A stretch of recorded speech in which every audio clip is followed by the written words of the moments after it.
I think a lot about my yoga practice as the microcosm of the macrocosm of my life. My two least favorite poses in Bikram yoga used to be triangle and camel. Triangle still is, probably because it engages every muscle at once, but especially my glutes, which aren't as strong as they could be. Plus my hamstrings, while looser than they once were, are still tight enough to hamper me. I'm not sure how it correlates to the macrocosm of my life, but I'll continue giving it my all and hope it gets easier in time. If a plant doesn't need to understand photosynthesis in order to grow, let's hope I don't either. I usually want to understand everything I'm going through, though. Whether that's a control issue or a healthy quest for self-awareness, I don't know. But I seem to evolve faster when I understand why I'm struggling. I used to hate camel because it's such a vulnerable pose.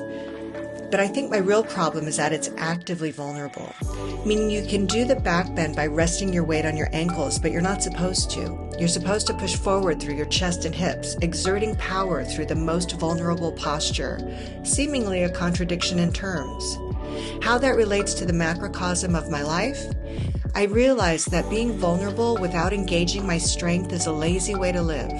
The exact way I lived before getting sober, back when I lived my life letting my heart rate control my breathing. Stress has dictated my state of mind as long as I can remember. But in class, we're taught that by controlling our breathing, we slow the heart. It's about gaining control over your life. Empowerment, in other words. And that is a perfect example of yoga as the microcosm of the macrocosm of life.